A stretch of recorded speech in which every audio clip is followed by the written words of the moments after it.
আসসালামু আলাইকুম। আমি গত পরশুদিন মালয়েশিয়াতে এসেছি 2 দিন আগে। এর মধ্যে মালয়েশিয়ার 3জন মন্ত্রীর সাথে বৈঠক হয়েছে। মালয়েশিয়ার যে স্বরাষ্ট্রমন্ত্রী আছেন এবং হিউম্যান রিসোর্স মন্ত্রী আছেন ওনাদের সাথে আনুষ্ঠানিক বৈঠক হয়েছে। ট্রেডের যে মন্ত্রী আছেন ওনার সাথে অনানুষ্ঠানিকভাবে আলোচনা হয়েছে। তো এখানে কিছু অগ্রগতি সাধিত হয়েছে, সেটা আপনাদের সাথে শেয়ার করতে চাচ্ছি। প্রথম খবর যেটা আপনারা জানেন, গত বছর মালয়েশিয়ার প্রধানমন্ত্রী আনোয়ার ইব্রাহিম সাহেব বাংলাদেশে গিয়েছিলেন। উনি বাংলাদেশের এখন যে আপনার অন্তর্বর্তী সরকারের যে আমাদের প্রধান উপদেষ্টা আছেন ডক্টর মোহাম্মদ ইউনূসের ব্যক্তিগত বন্ধু। তো উনি তখন প্রতিশ্রুতি দিয়েছিলেন যে গত বছর যেই বাংলাদেশি শ্রমিকরা মালয়েশিয়াতে আসতে পারে নাই শেষ মুহূর্তে, তাদেরকে উনি মালয়েশিয়াতে আসার সুযোগ করে দিবেন। এটা নাম্বার ছিল 17,000-এর মতো। তো এটার ভিত্তিতে আমরা অনেক আলোচনা করেছি। তো তারা বলেছে তারা ব্যাচ ওয়াইজ নিবে। তো প্রথম ব্যাচ হিসাবে 7,926 জনের তালিকা ওনারা চূড়ান্ত করেছেন এবং এটা খুব অল্প সময়ের মধ্যে ওনাদেরকে মালয়েশিয়াতে কাজ করার সুযোগ দেওয়া যাবে, এই প্রক্রিয়া শুরু করে দিয়েছেন ওনারা। সেকেন্ড যে নিউজটা, ভবিষ্যৎ কর্মসংস্থানের ক্ষেত্রে আমরা বিভিন্ন সূত্রে জেনেছি আগামী কয়েক মাসে মালয়েশিয়া 1 থেকে 1.5 লক্ষ বিদেশি শ্রমিক নিতে পারে।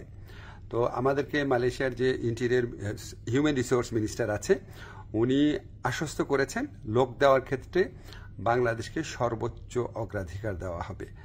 বাংলাদেশ থেকে সবচেয়ে বেশি লোক নেবেন ওনারা, এটুকু আশ্বাস আমরা পেয়েছি। তো আমরা অনুরোধ করেছিলাম বাংলাদেশে যারা রিক্রুটিং এজেন্ট আছে তাদের সবার জন্য যেন উন্মুক্ত করে দেওয়া হয়, যাতে সবাই লোক পাঠানোর সুযোগ নিতে পারে।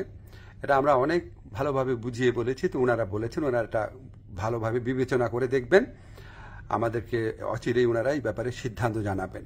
তো আমাদের একটা বড় অগ্রগতি যেটা হয়েছে, আমি মালয়েশিয়ার যে ইন্টেরিয়র মিনিস্টার আছে ওনাকে রিকোয়েস্ট করেছিলাম, আমাদের শ্রমিকরা মাল্টিপল ভিসা পায় না, সিঙ্গেল এন্ট্রি পায়, অন্য দেশের শ্রমিকরা পায় মাল্টিপল এন্ট্রি।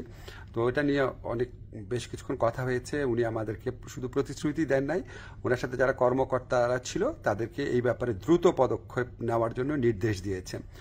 আর আমি বলেছি যে মালয়েশিয়ার যারা ইরেগুলার হয়ে গেছেন, যে শ্রমিক ভাইরা আছেন তাদেরকে রেগুলারাইজ করা বা বৈধ করা যায় কিনা। তো ওনারা বলেছেন ওনারা মাঝে মাঝে এটা করেন, আর গত বছর করেছেন। আর ওনারা বলেছেন যে যাদের পাসপোর্ট এক্সপায়ার্ড হয়ে যায়, ভিসা এক্সপায়ার্ড হয়ে যায়, তাদের ক্ষেত্রে এটা হয়তো করা সম্ভব হবে না। তখন আমি বলেছি দেখেন অনেক সময় আছে যে মালিকের গাফলতির কারণে বা মালিকের ত্রুটির কারণে এটা হয়, তো সেগুলি আলাদাভাবে বিবেচনা করা যায় কিনা। ওনারা প্রতিশ্রুতি দিয়েছেন, ওনারা এটা বিবেচনা করে দেখবেন।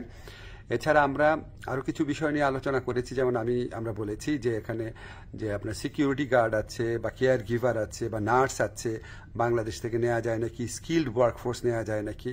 ওনারা আগ্রহ দেখিয়েছেন, এ ব্যাপারে আমাদের আলোচনা অব্যাহত থাকবে।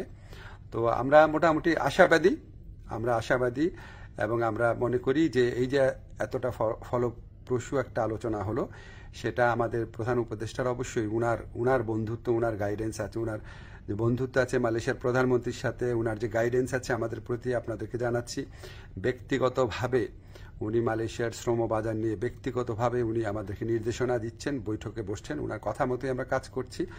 আর আমাদের এখানে প্রধান উপদেষ্টার যে স্পেশাল এনভয় আছে লুৎফে ভাই, উনি আলোচনায় অংশ নিয়েছেন, অনেক অবদান রেখেছেন। আমাদের প্রবাসী কল্যাণ মন্ত্রণালয়ে যারা আছেন তারা গত কয়েক মাস ধরে চেষ্টা করে যাচ্ছেন বিষয়গুলো এগিয়ে নেওয়ার জন্য।